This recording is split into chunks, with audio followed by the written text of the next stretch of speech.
CataractCoach.com podcast series, episode number 115 with Dr. Deepak Megur. Great surgeries in your mind, not only your hands. Welcome back to our Cataract Coach podcast. And today I got a very special guest, especially for young ophthalmologists who really want to maximize their surgical skills and learn a lot. Now, I'm sure you've seen his videos because I'm a fan of his videos. That's Dr. Deepak Megur. Welcome, my friend. Hi, great to be here on your show, Uday. Thank you for having me. It's my pleasure. Now, you make a lot of amazing YouTube videos, which I really, even in my late stage of my career, have learned a lot from. How did you get started making YouTube videos? I just was fascinated about teaching, and I enjoy teaching, and internet just gave me a great opportunity. That's all. So I'm in private practice. I'm not in any teaching college or anything.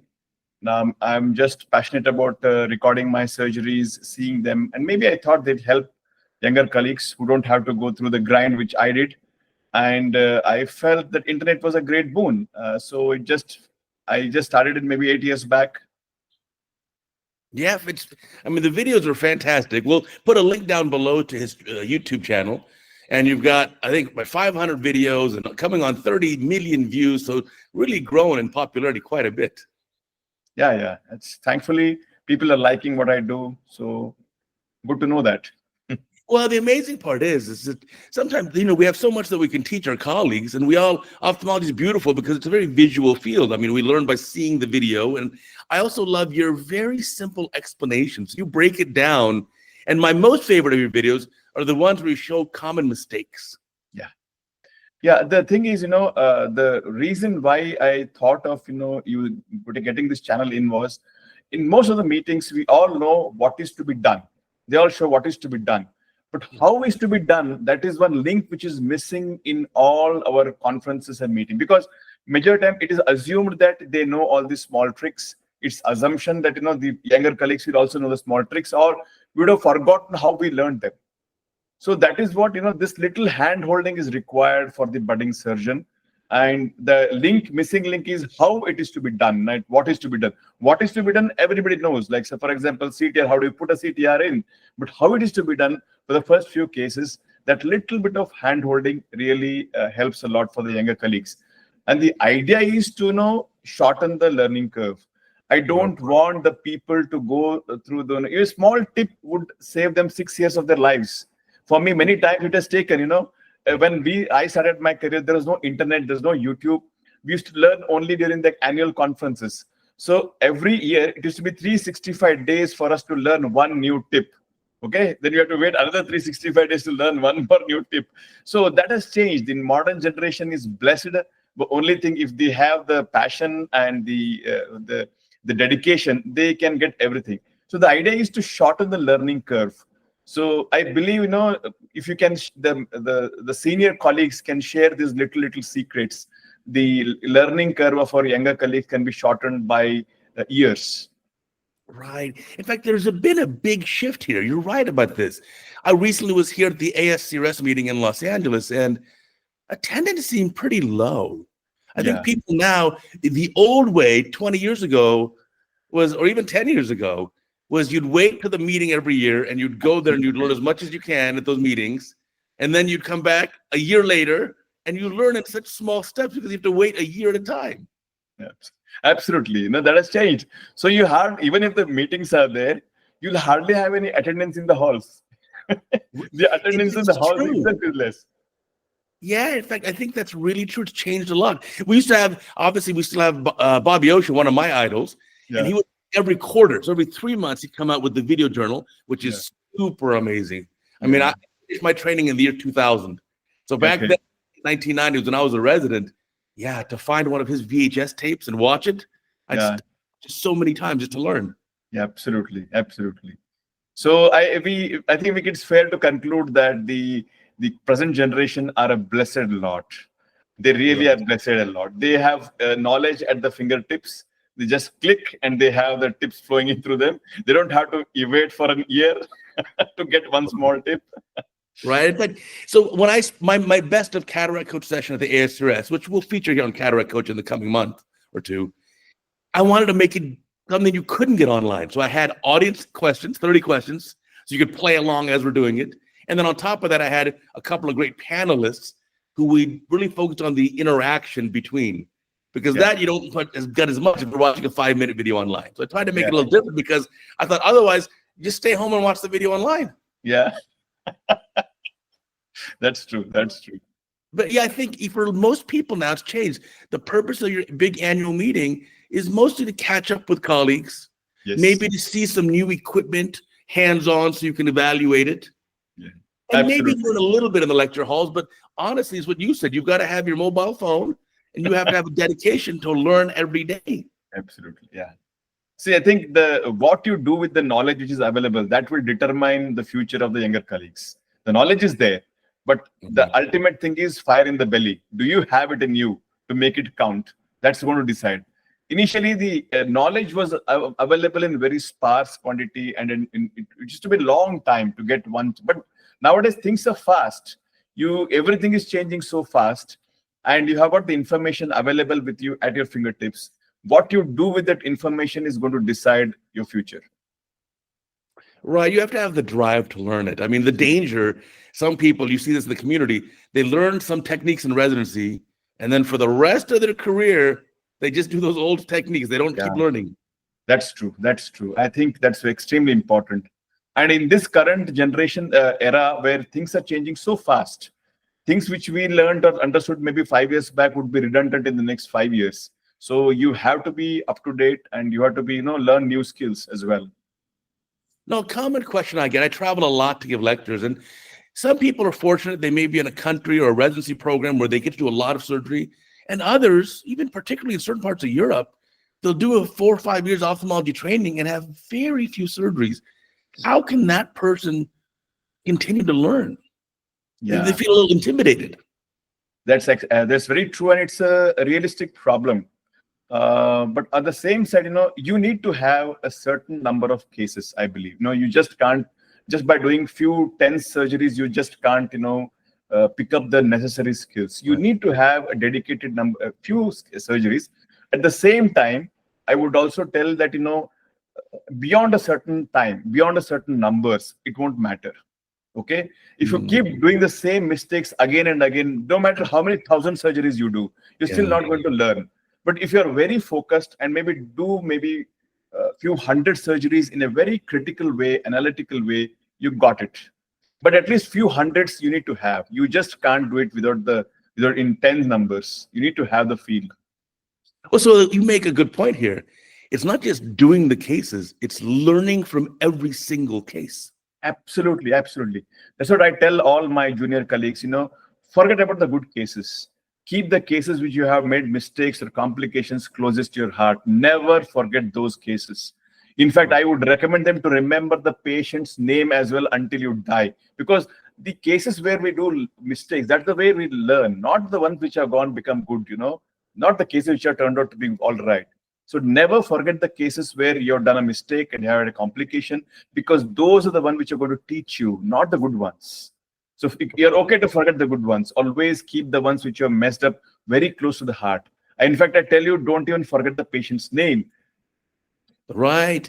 Because the difference between a mistake and a lesson is you learn from the lesson. So let it be a lesson that you had this complication. Absolutely. So every mistake you should make an opportunity to learn. Okay. Just don't. Some people have a habit of just forgetting the mistake, brush it under the carpet, and act as if all is good. But that is not to be done. Okay, because that's their outlook is like, had a bad day, forget it, just want to go about it. But make this an opportunity to learn, and never try to repeat the same mistakes. It can still happen, but try to minimize it as much as possible. So never brush the mistake under the carpet. For sure. I try to be a smart surgeon, meaning I want to learn from my mistakes. But I think the next level and beyond is you can be really wise, learn from the mistakes of others. That's why my favorite is like your complication videos. Absolutely, absolutely right. So you don't have to be as dumb as us, where we had to do the mistakes and learn from our own. So learn from other people's mistakes, because you're the smarter ones. Right. Yeah, and I think the young generation really has taken that to heart. I'm super impressed with the way that the young surgeons operate. It's on another level. They really have access to this video has been such a huge improvement for them. Absolutely. Because we learned a lot by reading. Okay, we used to read a lot and then learn. But now actually they see the maneuvers, how it is being done. And we have to imagine, we have to read, and we have to imagine how it is to be done. But nowadays, we are seeing with some exceptional quality also. The quality of the video is also good nowadays, so that the understanding and imagination is much more easier for these newer colleagues. Right. In fact, I haven't bought an ophthalmology book in years. That's true. That's same here with me. And if the ASCRS, one of the major ophthalmic book publishers, actually just closed. This year they decided that they're not doing any more books. It's just finished. Yeah. That's true. But you're right. We would look at the books and they'd be pictures and you try to imagine the surgery. Yeah. And then maybe 10 years ago, then the new innovation was the books would come with a DVD. Yeah, absolutely. And now it's just like, we'll just learn online. Everything's there. Everything is there. Yeah, it's true. So true. But I think, yeah, for me, for sure, like when people send videos for Cataract Coach, I get about 50 videos sent to me a week. Wow. Yeah, a lot. I go through every one of them. But the ones I don't want is, okay, you did a beautiful 3-minute surgery. Very nice. But that's not what I want to show the world. Show me a complication and how you recovered from it. Teach me a lesson. Don't show me how amazing you are. I know you're amazing. Yeah, that's true. That's true. See, because we don't want other people to go through the same mistakes which we have done. That's the reason why we should show the mistakes, so that, eventually the end beneficiaries are patients world over. They're going to get the best of the care. So they don't have to, you don't have to cause the complications, because if somebody has done it, other person can learn from it how not to do it. And even if it is done, how to manage it without doing any harm to the patient. So eventually the end goal is better care for our patients world over. Oh, no, for sure. Absolutely, for sure. And yeah, again, the best learning, at least for me, is a complication case. In fact, I post on every time I have a complication, I'm for sure posting that video up online. Sure. So, like, let me learn from it. Absolutely. And then let me also ask the audience. I had a case that I showed where I put a CTR in and I just didn't know exactly what happened or where the CTR went, and the capsule looked all wrinkled. I ended up taking it out, and I watched the video 20 times. I couldn't figure it out. So I put it on Cataract Coach, and I got the opinion of all the thousands of viewers. And it was amazing that no one could agree, but at least we put it out there. We learned as a group. We have the group mind. Very true. Very true. Absolutely right. Now, one of the challenges, I think, is, as you were saying earlier, learning a new technique. So in the USA, unfortunately, surgeons are really not taught how to do MSICS. So the manual small incision cataract surgery. They basically start right away with phaco. In fact, sometimes there are residents who don't even learn how to make a scleral tunnel. They're just doing clear corneal phaco right away. And how would you advise an American surgeon, let's say, mid-career, 50 years old, who hasn't done MSICS before? How do you learn it?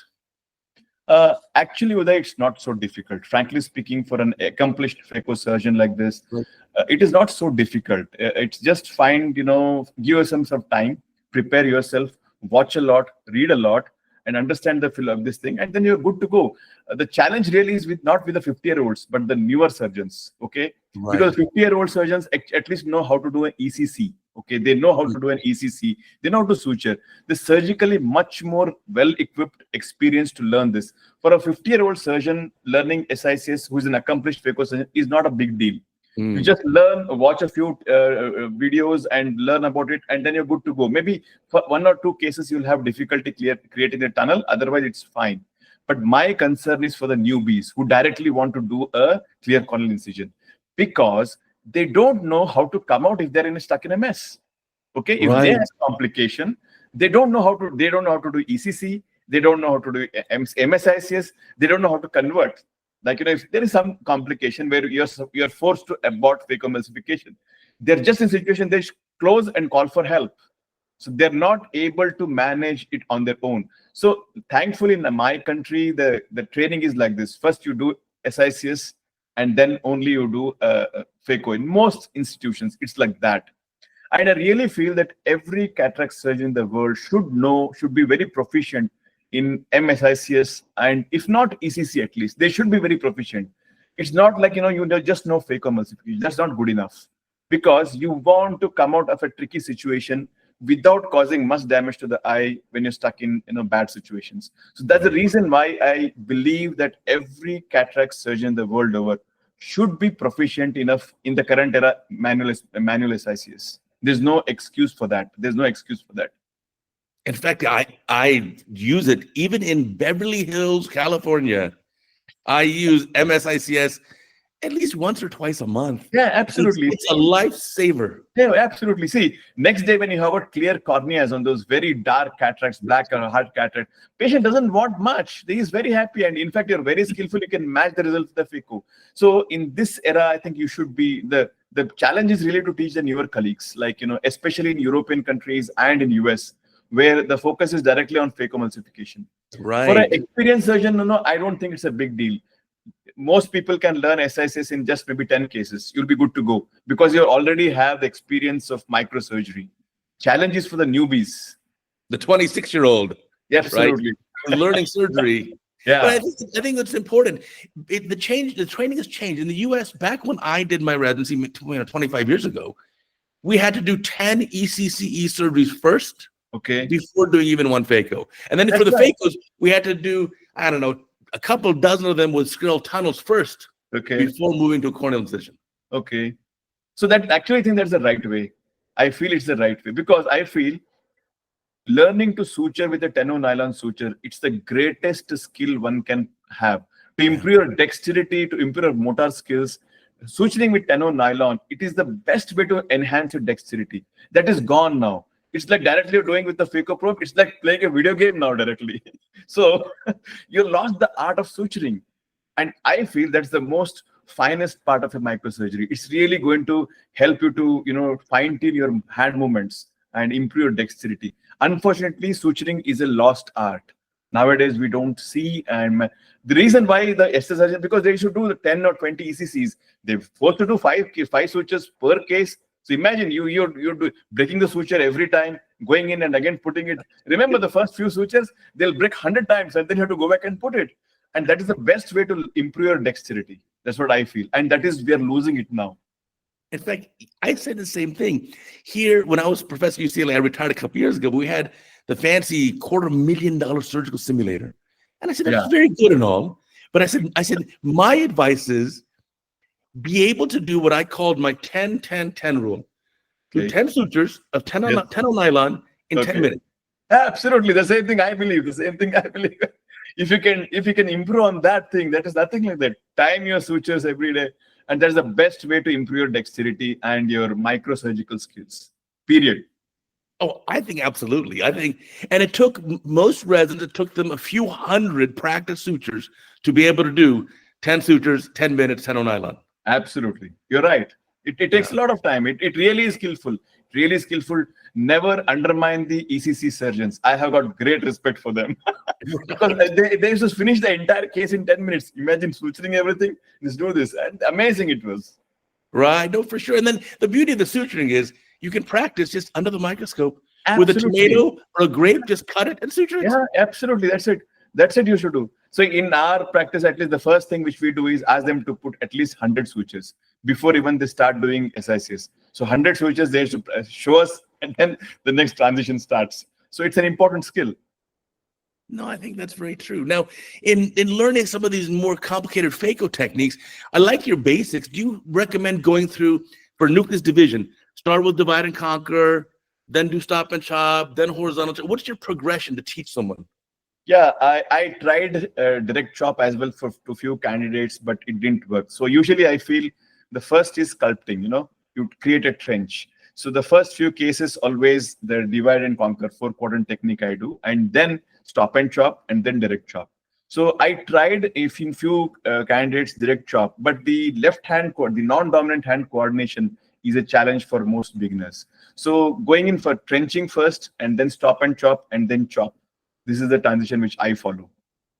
Do you have any other advice for young surgeons who are starting off to improve their non-dominant hand dexterity? I would tell my residents, use your non-dominant hand to eat food, shave as much as you can with the non-dominant hand. Yeah, apart from that, what we insist is start writing with your non-dominant hand. Oh, wow. So the end point is you should not be able to distinguish the handwriting, which is right and which is the left eye. If you reach that stage, that is the end point. So the non-dominant handwriting should be as similar as that is a dominant hand. So that is your end point. Wow. Wow. Well, I can do okay with that. But Okay. the reason is when I was a kid, I used to do left-handed at school. Oh, Then okay. I came home and my parents made me switch. They were Okay. very strict. Yeah, you are one of the unique person. I think you already have half of your childhood with the non-dominant hand, and then you switched over to the dominant hand. Yeah, my parents were strict. When I did homework at home, they used to make me sit on my left hand and Okay. only use the right hand. But then I would go to school and I would just do it left-handed because it's faster. Okay. So you are a special one. You're a special one. I think God made you to do you're going to be a phaco surgeon, so He just did it like this for you people. How did you get involved or interested in ophthalmology as opposed to some other medical subspecialty? Yeah, no, it was like my dad is an ophthalmologist, Okay. so it was just like that. There's nothing. I didn't have any special interest or anything. It's just like my dad had a practice, so I just had the option of seeing him day in and day out in doing ophthal work. So that's how I got into it. I think a lot of ophthalmologists have that, where they have family members who are in ophthalmology, because you see that it's like, wow, that's a pretty good life, and you're happy, and your patients are happy, and it's like, Yeah. it's one of the very few very happy fields in medicine. That's No, true. really. That's true. You can't have a happier patient who has a disease the next day. No disease. Even a person gets a cold, it'll take common cold. It takes 4 or 5 days for him to get better. But cataract, he can see well the next few hours. Nothing like that. We are blessed. We are blessed. Now, you do other anterior segment surgeries as well? I've seen you have some beautiful glaucoma videos too. Yeah. I'm doing cataract and glaucoma. These are two specialties I do. So where does it come into play for a young surgeon? Now, most surgeons now are learning certainly how to do MIGS procedures, minimally invasive glaucoma surgery during cataract surgery. But a lot of the younger surgeons aren't really learning how to do tubes and trabs. Should they be picking this up as well, or doing a separate glaucoma training after? Well, I think in India, definitely we have a glaucoma fellowship separately in India. We have that. But because the cases are far, we have got a lot of cases. So an accomplished phaco surgeon can definitely learn the glaucoma surgery part on his own as well. Especially the mixed part doesn't seem to be very, it seems to be, for accomplished surgeon can very well learn it quite quickly. Right. But for the tubes and the trabs, definitely exposure to a few cases would be better. But in India, we do have a specialized glaucoma fellowships as well. But an accomplished phaco surgeon can definitely learn it in a reasonable amount of time. Yeah, when I was teaching my residents at our big kind of charity hospital here, we had a lot of neovascular glaucoma. Okay. From vascular occlusion, also bad proliferative diabetic retinopathy. And so those patients who had the bad neovascular glaucoma, we did, cetons, tubes, and usually Ahmed valves. Okay. And so even it was so common, we did it with the junior residents. We taught them. We taught every junior resident to do these. Yeah. Okay. Great. And so I think it's definitely in your armamentarium. I think probably the challenge though is not just doing the surgery, but it's the follow-up. Absolutely. So a glaucoma patient is there for you for lifetime. So you need to be. So that's it. That's the challenge. Right. We've had a lot of videos recently on CataractCoach of how managing late stage things, like when ring of steel form was on for drainage device, or how to manage the pressure spikes post-op. And so I think there's a lot more nuance there. And you're right. If you really want to do these cases, maybe it behoove you to do a dedicated fellowship for it. Absolutely. Now, there are some surgeons who say, I just can't figure out how to do phaco chop. I watch the videos. I'm just sticking with divide and conquer. Is that okay? No, it's okay, but as a surgeon, I think it's better. It's always good to evolve and challenge yourself and keep growing. It's okay. It's perfectly fine to do divide and conquer. Not an issue at all. You can give equally good results by doing a divide and conquer for foreign technique as well. But there's no harm in that. There's no shame in that. Frankly speaking, there's no shame in that. But for me personally, I think as a surgeon, I need to evolve. I need to grow. I need to learn new techniques. And maybe in certain situations, the chop is going to definitely be better than the divide and conquer. There are a few situations where I would prefer to do a direct chop technique. So I would like to learn as many new techniques as possible and be well equipped.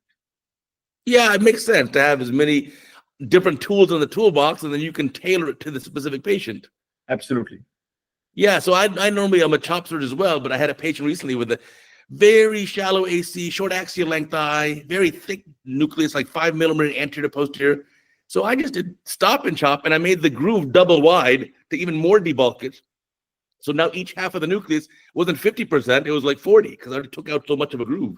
And I thought that worked really well in that case. But if I just done just direct chop, it would have been more challenging. Absolutely. Things, it's better to be, having more tools in your toolkit. Be well versed with all the techniques. No, for sure. So what's your typical technique then, your go-to for most of the patients? Like in your clinic? Yeah. For me, direct chop is the most direct vertical chop. I do the vertical chop, not the horizontal chop for most techniques. In few cases where the extremely soft cataract or extremely hard cataract, maybe I'll change it to stop and chop or the 4-quadrant technique. Yeah, I guess it also depends on your patient population. I think for me, in my clinic, I'd say 80% of the patients have a relatively soft nucleus.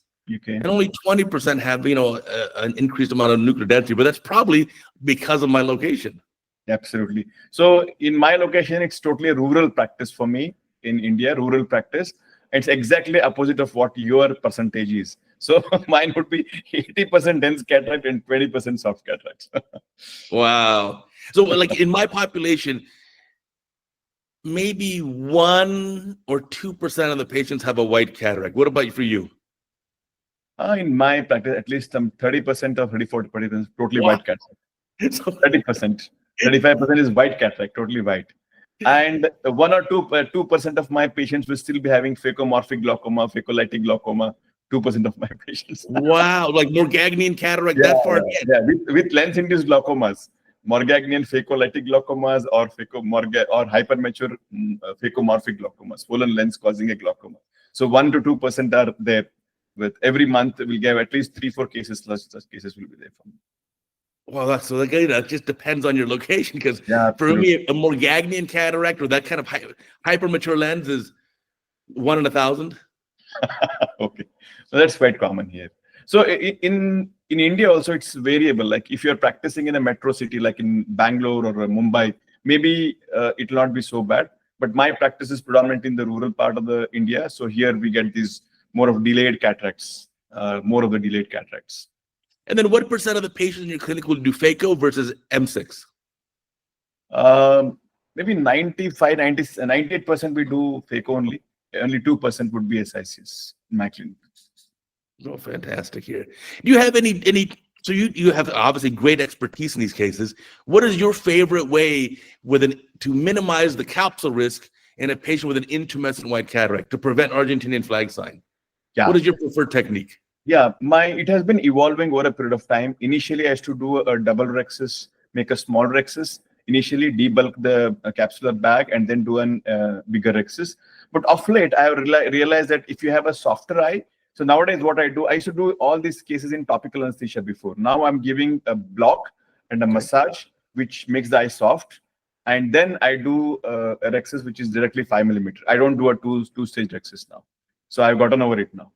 So you do retrobulbar block, and then you're doing like what, like a Honan balloon massage? Yeah, no, we do with the digital. We just use 2 fingers to just press down, intermittent pressure, wait for 5 minutes. That's all. 5 to 7 minutes. How much pressure and how long do you apply pressure for? So we count up to 10 seconds, then leave it for 10 seconds, and again apply for maybe 5 to 10 seconds and leave it. This is the intermittent pressure. So it's not a constant pressure. Apply it for 10 seconds, count up to maybe 10, leave it for 10 seconds, again count. Just keep it for 5 minutes. That's what we do, and then we operate. And nowadays, I don't even do your 2-stage rhexis as well. Just use a sodium hyaluronate. The trick here is to have a soft eye. So the other ways to do is, you can use IV mannitol as well, but that also has stopped now. So IV mannitol I'm going to use only when the antechamber depth is less than 2mm. Okay, anything less than 2mm. Then only I'm going to use IV mannitol. Otherwise, anything less than 2.5, I'm going to give a block and then massage, and that is what is going to help me. So the antechamber depth, the whatever it is, that's going to decide my decision making. If it is less than 2mm, the lens is so much swollen that the chamber is less than 2mm. In that case, I'll give an IV mannitol. Otherwise, 2.4 or less, it would be just the block and massage. That would be fine. If in the mature cataracts, so I got a chamber depth of more than 2.5, I would do under regular topical anesthesia and intracameral anesthesia. That would be fine. Wow, that's very interesting. Yeah, for the young doctors who may not know, in the old days of cataract surgery, the surgeon used to use something called a Honan balloon, Honan. Yeah, yeah, And this is a device that you basically put over the eye and around the head, and then there was like an air pump bulb, like in a blood pressure cuff. yeah, You'd inflate and it would apply pressure yeah, right on top of yeah. the eye, and it really softened the eye quite a bit. Yes, yes. So if you have access to that balloon with you, use it, no problem at all. If you don't have, just use the pressure, intermittent pressure. That's what we used to do. I would love to see a video of this. If you have a video, send it. We'll put on CataractCoach and link it back to your videos too. Sure. I think that's, I mean, it's impressive because you do obviously many more white cataracts than I do. Sure. And yet you've found that you can do this and not have a risk of the Argentinian flag. You don't have to do all the special maneuvers. Yeah, no. It has really come down significantly. The trick is a soft eye. You should have a soft eye. What happens when you're doing even when the patient is under topical anesthesia, there are two disadvantages.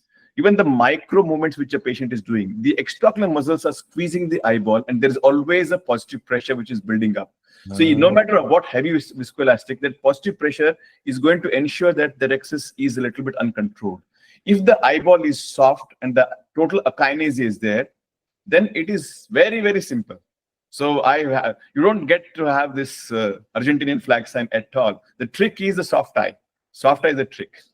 So that's amazing. Yeah, IV mannitol is a good thing, but it is not tolerated by many of the elderly patients, or because they have to go to the washroom a lot and all those things. So it is the last resort. Okay, it's the second last resort. In very, very tight globes where you have an acute angle closure glaucoma with a swollen lens and all those things, there's situations where you have the massage block as well as the IV mannitol. Otherwise, just the block and the massage is going to help you.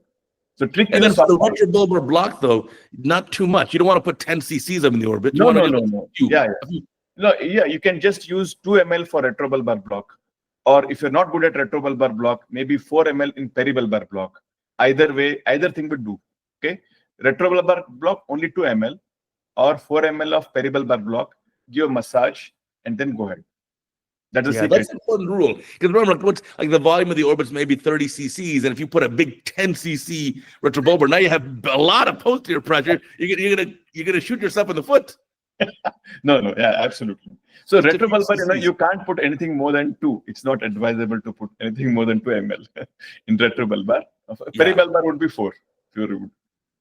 What's that fantastic technique? I'd love to see it. Now give me some more good surgical pearls here. Let's talk about some other scenarios that are challenging. Like, what's your preferred in a small pupil case? Not tiny, but let's say the patient has like a 3-4 millimeter pupil. What are you going to do here?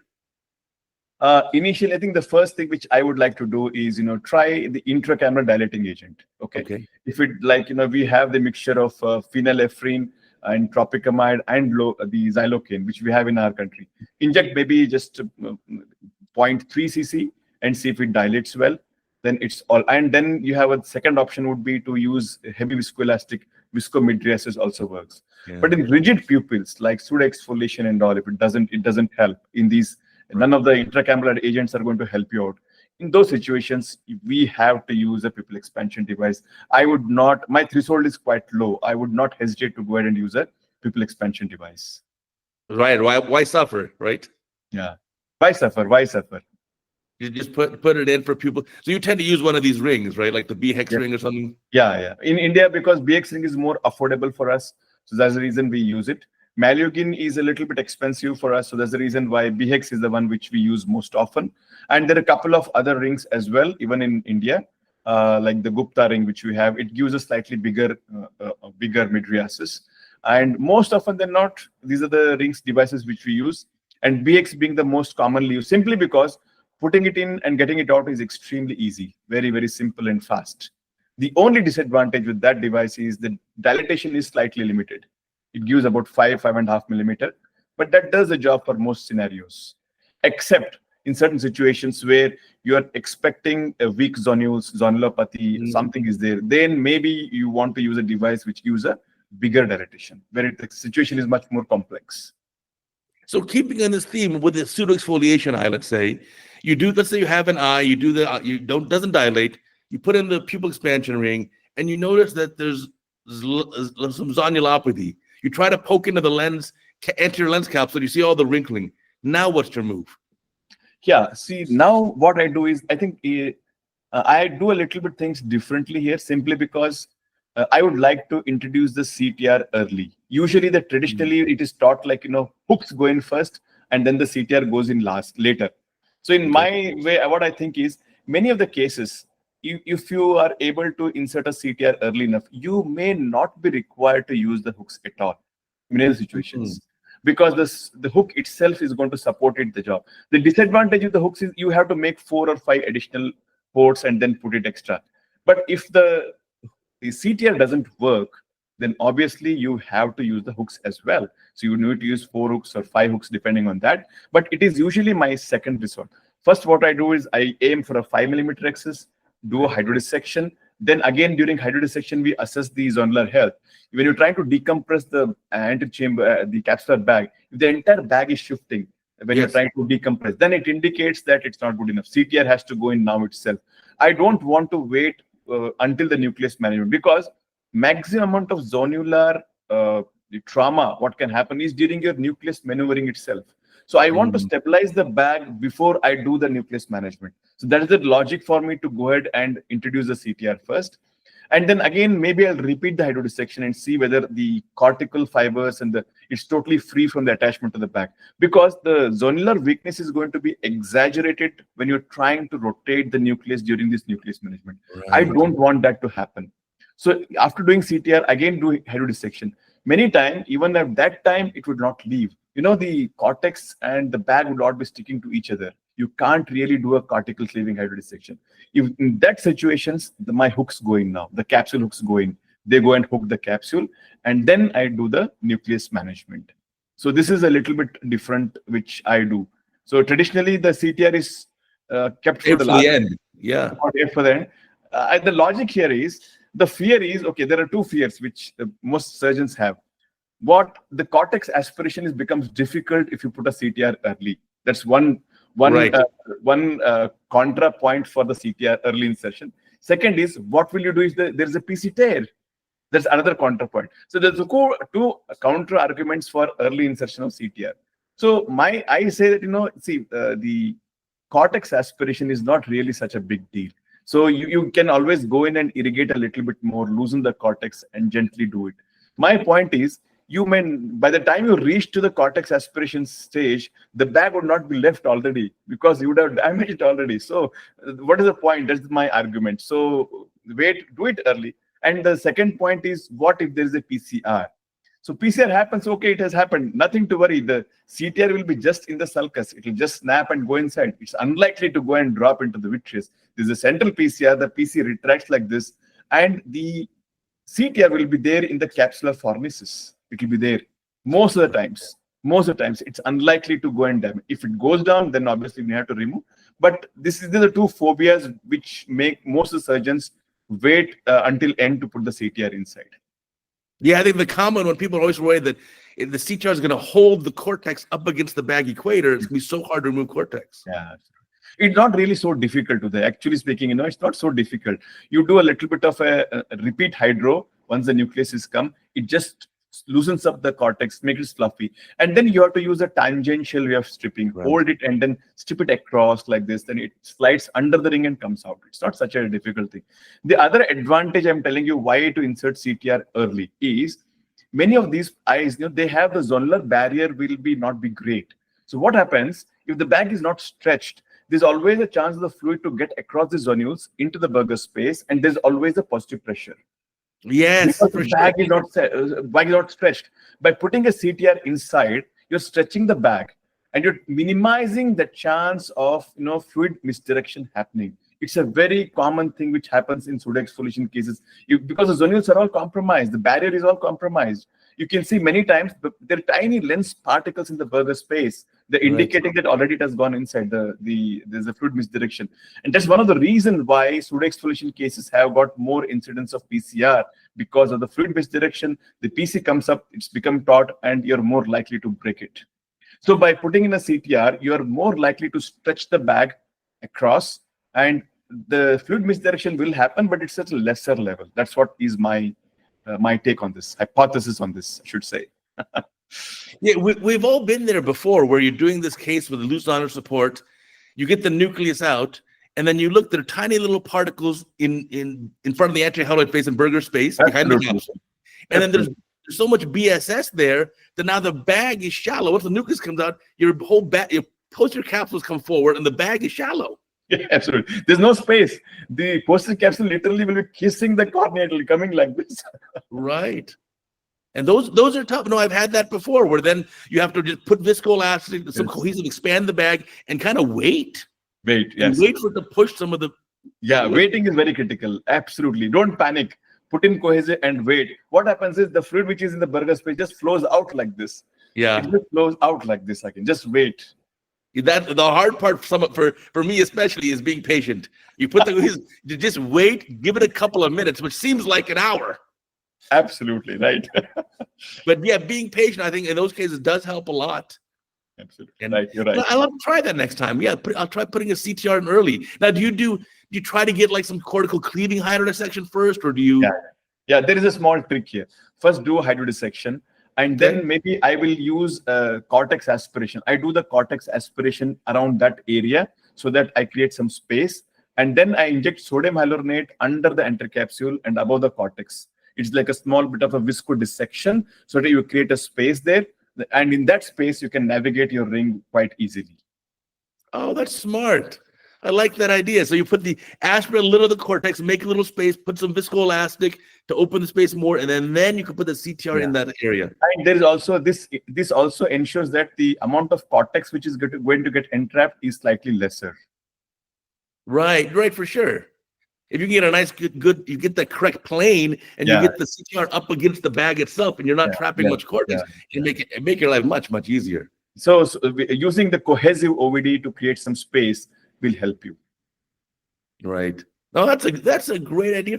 Now, what do you? Let's say at the end you've got a CTR in the bag, you got all the cortex out. Now the eye is aphakic. What's your choice for lens? Are you just going to put a regular single piece in the bag? No, my choice is to put the multi-piece, depending on the zonule. If the zonules are perfectly healthy, everything goes in the bag. But whenever there is, suspicion of zonular weakness, zonular instability, my go-to technique is the 3-piece lens, put it in the sulcus and achieve an optic capture. So this, I learned it from Dr. Chang. I saw him perform this many years back in some of the things where he showed that there is a lesser pseudophacodinosis, but I thought this can work in all cases of zonular weakness. So what is the principle is CTR is going to give the 360 degrees horizontal stretch to the back. It's going to stretch it, and the haptics are going to the sulcus, and the optic is going to be pushed back into the bag under this. So basically, it's like the haptic is like a suspender which is going to hold the bag. Otherwise, if you put everything in the bag, after 5, 6 years, 10 years, we feel everything goes back into the vitreous. So this is one modification which we're trying, and it is really beneficial. That's what I feel. Right.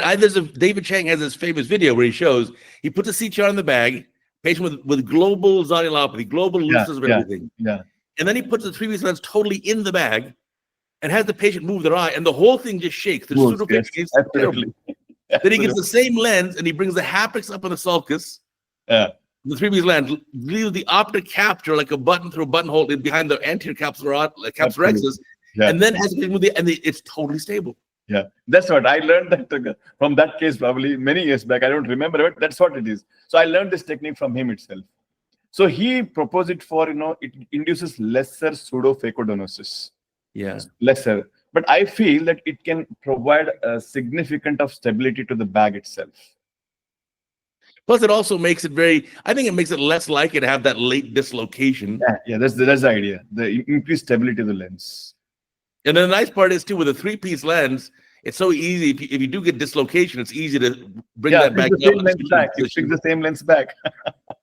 Right. Because I think we're seeing that more now. I've seen these patients who are living longer. They had cataract surgery when they're 75 years old. You see them when they're 90, 15 years later, and the pseudoexfoliation obviously has progressed, and now they've got dislocation of the whole lens, bag, everything. Yeah. Very true, very true. So, and then unfortunately in the US here, we don't have some things that you have. We don't have the retro iris claw lens, which is such a neat idea. That's great. Yeah. We do a lot here. So those things. It's a very quick procedure. and we are not going through the pass plan or anything. And most anti-segment surgeons can do it very well. So Right. that's one advantage that we have. Yeah, unfortunately, in the US, we just don't have that lens available. Okay. It's just not FDA approved, and so we don't have that ability. So that's why in the US, people are more likely to do things like Yamane or some other scleral suture lens, which is a lot more work. Yeah, it's a lot more work, definitely. And I don't know if it's quite as stable even. I think that retro iris claw lens really is just a beautiful lens because it's in the posterior chambers behind the iris. Yeah. Very So stable. initially, yeah, we did have concerns about the persistent cystoid macular edema with it, and that was a major concern by using the posterior iris claw lens. But many institutes in India are doing this for years, and there's nothing to worry about much, frankly speaking. Right. Yeah, I think the results look pretty dang good. I'm quite Yeah. happy. Now, is there any role for AC IOLs anymore? Anterior chamber lenses, or not really? No, nowadays we're not using it much. Frankly speaking, the lenses themselves are not to be blamed because I believe that they got a lot of disrepute simply because about the vitreous mismanagement. People did not manage the vitreous well enough initially. So because the complications were predominantly because of the vitreous in the antechamber and everything else. And the blame went on to the antechamber lenses. If you've done a very neat vitrectomy and put a antechamber lenses, then they do serve well as well. That's what my belief. Because at least in my part of the world, the anti-vitrectomy concept was came out very late. Like, we didn't have automated vitrectomy units, and the concept of having good vitrectomy done before putting any lens it came in late. So that was a time when AC lenses were in full vogue, and they earned a lot of disrepute because of that. And I believe that most of the complications were not because of the lens per se, but because of poor management of the complication. That is the vitreous prolapse. In fact, that's probably one of the most important things is learning for a young surgeon what to do when the capsule breaks. Because undoubtedly it's going to happen. Absolutely, I think. So in our curriculum, what we do is we just prepare them for the worst things first. First you should be perfectly knowing how to manage a posterior capsule tear, how to perform anti-vitrectomy. It's so important because it's doing a neat surgery is all right, but you're not accomplished surgeon until unless you can manage your own complications. You have to be perfect in managing your own complications. Until and then there is no need for boasting yourself as a great surgeon. You should be knowing to clean up your own mess. Right. A young surgeon I was talking to recently at the ASS meeting said that he was very happy that he'd already done in his training 100 phaco's and no broken capsules. I said, well, that's great. I'm happy for you, but yes, you need to learn how to manage a broken capsule. Absolutely. Yeah, that's true. Very good. What are your best pearls for a young surgeon? What do you do when the capsule breaks? How do you manage this? I think the first most important thing is early diagnosis. Most new surgeons fail to diagnose it very early because there is one most important thing is the state of denial. The subconscious mind is telling them there is a PC tear, have a look at it. But the surgeon is telling, is in denial mode. There's no PC tear, there's no PC. The rexus has run off. He's refusing to see at it until the nucleus drops. Yeah. First, get over the denial mode. Okay. Acceptance is the first thing to learn anything new. So the first major complication is not the PC tear, the denial, which is the most important, a roadblock which one has to get over it. So this is what causes all the, effects which are worse followed. So I would say that, first diagnose the PC tear early enough. Nowadays, surgeons are lucky enough because they have the microscope with excellent red glow. They can detect the PC tear quite early enough, especially if the nucleus is not there. Otherwise, first train your mind to identify the PC tear early. Then I think you should have a 10-point protocol, something like a 10-point protocol. Whenever you suspect a PC tear, it has to be by-hearted by them. Okay, first what you do if you suspect, don't allow the chamber to shallow, put in OVD, come out, assess the situation, whether the cortex is there or not, whether the vitreous is prolapsed or not. If vitreous is prolapsed, they should have a different plan. If vitreous is not prolapsed, anterior is still intact, they should have a different game plan. And this plan has to be written down and by-hearted. If somebody is going to wake them up at midnight, 1 o'clock, they should be rattle up all these 10 points just like that. Right. Okay, they should have strategies ready. If the PCR is there with the nucleus, what should I do? The PCR is there, no nucleus, what should I do? If the PCR is there, anterior intact, what should I do? If the PCR is there with vitreous lot, what should I do? Imagine all the 4-5 scenarios, and they should have the game plan ready. It's like, you should be battle ready before even you encounter your first PCR case. It's not like you do a PCR and then you're wondering and scratching your head, what should I do my next step? No. So you should imagine all the situations that happen to you, write down 10 points which you're going to do in each scenarios, by heart them. So when actually you're faced that situation, you're not overwhelmed by the scenario. Your subconscious mind is already ready to face it. Even you're not done your first vitrectomy, you know what to do it. You know how to manage it. So this is what you need to be trained. You can't practice it after a PCR has happened. Practice this in your mind 1,000 times before you encounter your first PCR. So imagine all these there are 4 different scenarios. PCR has happened with the nucleus is still there.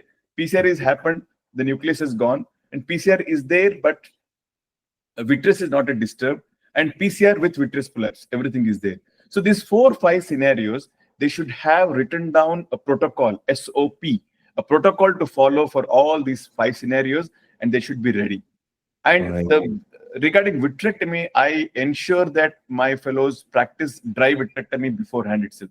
They should be knowing how the foot pedal works. They should be knowing whether the vitrector is working or not, whether it's cutting, sucking or not. You should be able to know, rather than going in there and saying, then my cutter is not working. Should know. So do a dry run of this multiple times, and then you're battle ready. And also maybe have these supplies ready in one place. Some triamcinolone, extra viscoelastic, the disposable vitrectomy probe, the cutter, the infusion cannula. You need to have all these ready. Yeah, and have some secret code for stuff that code red, get all the vitrectomy set ready now. Yeah, it's helpful. It's important. And even sometimes if you have one of these cases where it's going to be very complicated, make a list of the steps you want to do and put it on the wall next to the microscope. Absolutely. That's also helps. Does help. Absolutely. Yeah, because I think one of the tough things, as you said, is the denial. It's just such a natural instinct because you don't want bad things to happen. Yeah. So it happened, but you just deny it and you keep pressing on. And then things go worse. You could have saved it from a nucleus being dropped, but because you're a stage of a denial, nucleus ends up dropping down. Right. And then another and more important reason why I need to learn to be able to convert to MSICS. Absolutely. You're doing this phaco, you have this big lens in there, capsule's open. Yeah. It'd be so nice to just get the whole nucleus out. Yeah. You don't have to go and again refer to a VR surgeon and a big circus there, so better. So that's one of the reasons that I believe that every cataract surgeon should be skillful enough to perform a MSICS in the current era. And then obviously you have to be able to complete your case, even with a complication. You got to do a great anterior vitrectomy. That's the catch is, can you do a beautiful anterior vitrectomy?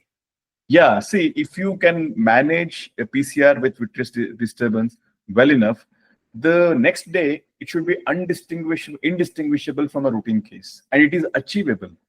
Okay, right. If you know how to do a good vitrectomy and put the lens in the sulcus with optic capture, or even lens in the bag itself, the results will be almost indistinguishable from a routine one. So in the current era, it's much more important because we are doing more toric lenses, we're doing more multifocal lenses. We have to learn to do vitrectomy without enlarging the PC tear so that the lens can still go in the bag itself. So in this era, it's extremely important to how to do a vitrectomy very well. That's extremely important now. Right. We had a case on CataractCoach where a young surgeon inadvertently punctures the posterior capsule with a phaco probe. So you have a very small opening, only the size of the phaco probe.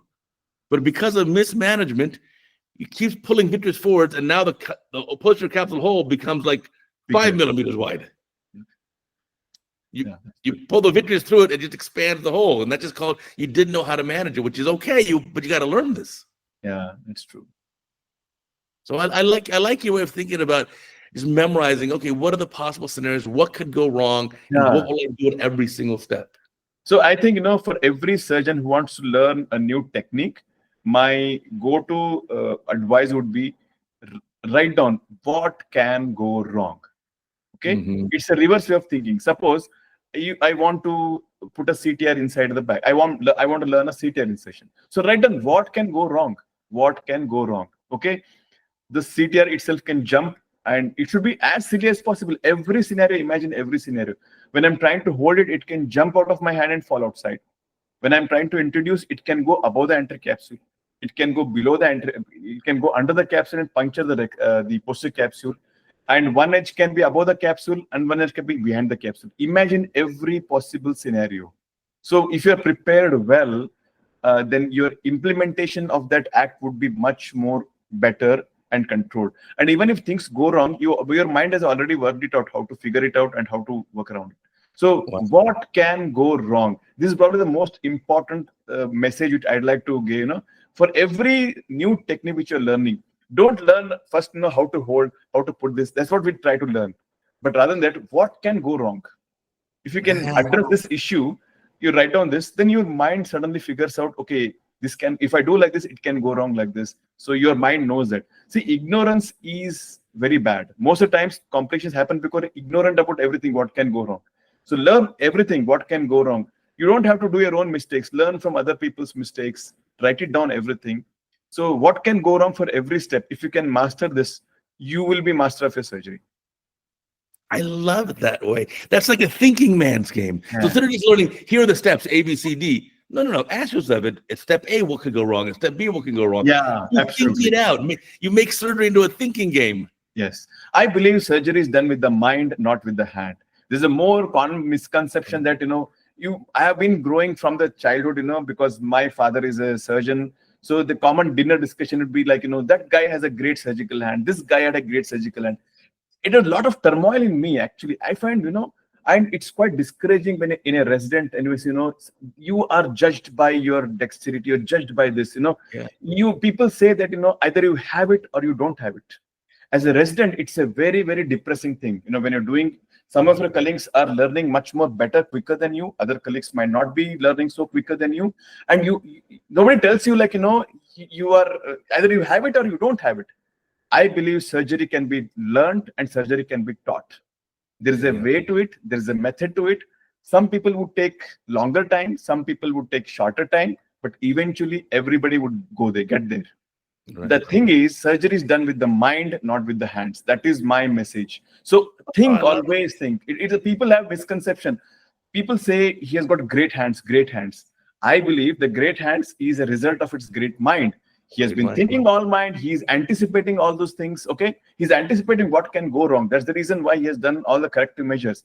He can anticipate that this case is more likely to develop a PCR. He's sensing that the PC is coming. Something is sensing him. He's experienced enough, intelligent enough to analyze all these things and making corrective measures. But as an observer, we are not seeing all those things. We are just seeing he's got great hands, man. But we are ignoring the brilliant mind which is there. But this can be taught. That's what I'm trying to tell. This can be taught. Right. This can be taught. That's what I'm trying to tell. So I believe that, if you take 100 surgeons, 3% are extremely blessed. Blessed. They have got great eyes. They can see 4D, not 3D. They can see 4D. Yeah. They've got super stabilized hands. The 3% of them are 3% are very bad. They may not have stereopsis or something. But remaining 96% who come to the average category, if they can work their mind into right, then they can be propelled into the top 10%. Yeah, they can be worked upon. They can be worked upon. That is my objective of what teaching the surgery is. That is my objective. Everybody is in 94%, including me. We are all in the 94%. Yeah. But if you apply your mind properly, you can push yourself into the top 10%. So analyzing it and thinking it. So surgery is done with the mind, not the hand. I love that. I'm going to put that as the title for our video here, for our podcast. Surgery is done with the mind, not just the hands. See, the hand, the dexterity gets a lot of credit, but actually the mind should get more credit. That's what I feel. And this is a way to motivate some of the younger colleagues who are very depressed. They feel that they don't have it. People tell either you have it or you don't have it. It's like surgical skill is something like you have it or you don't have it. That's all it's graded as. And the person who feels like, like he doesn't belong there will be very, very depressed. He will be feeling miserable. He's branded that he's going to be not a surgeon. He's going to be a non-surgeon. So my goal is to maybe pull them a little bit too and push them out here. Fantastic. Wow. Well, I cannot believe we've been talking for an hour already. Can you imagine? Wow. Look at the time flies and you're having fun. Yeah. I want to thank you so much for doing this podcast. Please send me your massage video. We're going to definitely share that with the world. We'll definitely put a link to your YouTube channel below. I'm a huge fan. I subscribe to your YouTube channel. I love it. Yeah. And again, thank you so for doing much. our podcast. You're very kind. You're very kind. Thank you so much for having me here. And great. It was great talking to you. Thank you, my friend. And remember, our viewers and listeners, I got a new Cataract Coach podcast every single Sunday on Apple, Amazon, Spotify, Google, anywhere where you find your podcast, you find the Cataract Coach podcast. Plus, we also now have a Retina Rounds podcast. And of course, a new Cataract Coach video every single day and a new Retina Rounds video every single day. So until next time, I'll catch you later.